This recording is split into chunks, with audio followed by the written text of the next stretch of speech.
What's going on? It's Giovanni, and in this video we're gonna go over some boxing basics. We're gonna learn about our basic stance and 3 basic sets of punches to throw.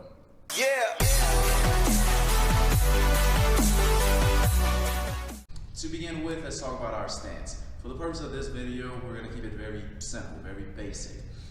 We want a stance to where we can be very grounded, we can be very sturdy, and remain in a position to both attack and defend against attacks, all while remaining very balanced. So, in order to do that, we want to position ourselves at an angle towards the opponent, in reference to the opponent.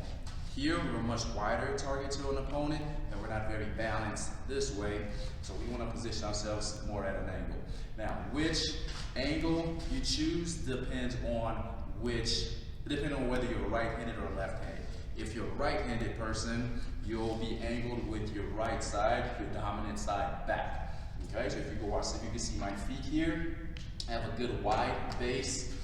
Okay, good wide base underneath me. I'm right-handed, so my right side is further back. If you're left-handed, it'll be the exact opposite. You'll have your right side forward, and your strong side, if you're left-handed, will be your left side, will be back. And again, it's a good wide base underneath you. Now, with the feet, we don't want the feet to be perfectly aligned one behind another. Because again, here, I have very poor lateral balance. So, we want to think of staggering the feet a bit. If you see this line here, I have one foot on either side of the line. If both of my feet are on the line, again, I'm not in a good position here. So slightly staggering them with my dominant side back gives me a good base of support underneath me, allows me to be very sturdy and stable in my stance. If I'm left-handed, it's the exact opposite. Your lead foot, you want to think of pointing it towards your opponent. The back foot, position it to where you're comfortable. For some people, it's going to be a little bit further out. Some people, it's going to be a little further in. Find where you're most comfortable. And very importantly, you want to keep your weight evenly distributed over both legs. So again, if I'm facing my opponent here in front of me, good wide base underneath me, both hands are up. We'll go over the hands in a little bit, but good wide base underneath me. I want to keep my weight evenly distributed over both legs. My ankles, hips, knees, I want to keep them relaxed, flexible, and comfortable. Don't lock in and remain stiff in my stance. Okay, you want to think of what they call an athletic stance, where your joints, where your knees are bent, hips are slightly bent, and you're very supported in this stance. So as the hands are concerned, I want to have both elbows in, forearms are pointing straight down. This way my body is protected, and my fists are covering both sides of my head. My dominant side, again, is further back. You can think of having your dominant hand on your cheek here, your front hand slightly in front of you. It doesn't necessarily have to touch, but slightly in front of you here, with your gaze in between your guard. You don't want to look on the side of your guard. Again, your opponent is in front of you here. You don't want to be sideways here and leave yourself exposed to take a shot here. On the left hand here, you're looking in between both guards. With here, I want to keep my chin tucked. Both of my hands are at least cheek height, and I want to shrug just a bit. What I don't want to be, position I don't want to be in is here, where everything is very exposed. So think of shrugging just a bit, tucking everything in, covering your body as much as possible, and keeping the fist up to cover the cheek as much as possible. If you watch me from the side here, it's more of this stance. I'm very balanced, I'm sturdy, I can move around from this position, and in a bit we'll go over the punches. If you're left-handed, again, it's the exact opposite. Both hands are up, you're sturdy, you're balanced, you can throw your punches from there. Again, all remaining very balanced. Now we're going to discuss the 3 sets of punches that are most commonly used. They are the straight punches, the hooks, and the uppercuts. Okay, with the straight punches, it consists of 2 punches. We have a jab and a cross. The jab is thrown with the lead hand. So if you're a right-handed person, your jab is your left hand, your front hand. What we want to do here is simply extend to make contact with the target and bring it back in. If you watch me from the side here, Okay?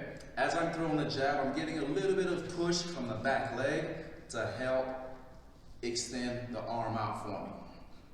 A few other ways I can throw it is as I'm pushing, allow myself to take a forward step, or I can close the gap, move in, and close the gap to an opponent, a mid holder, the bag. But the basic way of throwing it is simply just extending that arm and bringing it back. As you're throwing the jab, you want it to travel as straight of a path as possible to your target and to bring it right back in. Boom. As you're throwing it, if you're watching from the side, you want to keep the chin tucked, arm, shoulder is up covering the cheek, opposite guard is up covering the forehead.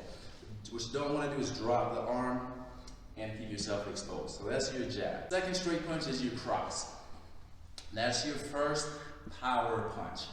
With this punch, you want to use the turn of the body to extend that arm, which would be your right arm if you're right-handed.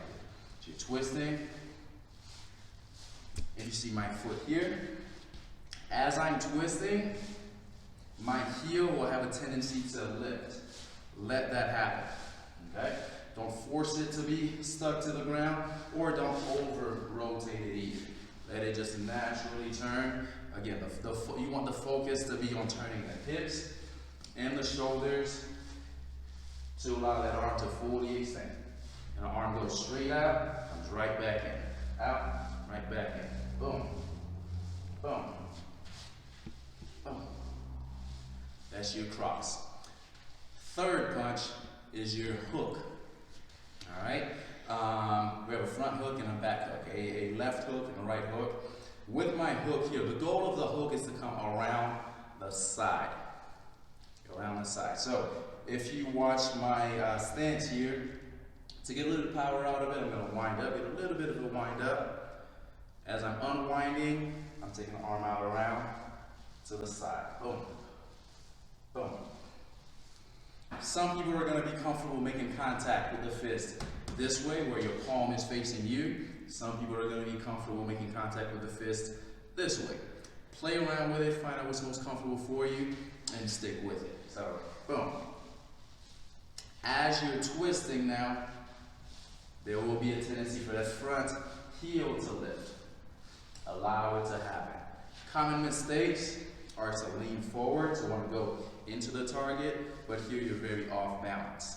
So you want to keep yourself again centered, anchor that back foot, allow that whole front side to pivot. You face the camera here. Boom. Boom. Okay, that's your left hook. Your right hook is the exact opposite. As your right hip is back, all you want to do now, because in this stance you're already wound up, all you want to do is turn and bring that arm around. Boom. Boom. Same thing, that back foot will have a tendency to lift, that back heel will have a tendency to lift. Allow it to happen. Okay? And something else with the hook I didn't explain initially is we want to keep the elbow at about 90 degrees as we throw it. Forearm is parallel to the ground, arm is about 90 degrees on both sides. Alright, so those are your hooks. Left and right. Next we have our uppercuts. 2 sets of uppercuts again. Left uppercut, right uppercut. These are more scooping punches. I'm going to scoop, boom, boom. With my left one here, just like my left hook, I can begin with a little bit of a wind up. As I'm unwinding, I allow the arm to drop just a bit, I say 90-ish or so degrees, and scoop it forward. Boom, boom. Back hook, uppercut, Back uppercut, you want to scoop it forward, again, towards the opponent. Both uppercuts will be here. Okay, and those are the 3 basic punches that are most commonly thrown in boxing. Now, all of these, there's varieties of ways of throwing, giving us a lot more punches in boxing, but for the purpose of this video, those 3 basic punches are what are most commonly used. Again, they're the straight punches. The punches also have corresponding numbers. The straight punches are 1, 2, okay, so 1 and 2. Your jab is 1, your cross is 2, 3s and 4s are your hooks. Left hook is 3, right hook is 4. So 3, 4, 3, 4. For your uppercuts, you have left uppercut 5, right uppercut 6. 5 and 6, 5 and 6. Going over all of them again, we have 1, 2, 3, 4, 5, and 6. So hope this video was helpful. Keep boxing, keep practicing. Leave me a comment, like the video, subscribe if you're new to this channel. Until next time.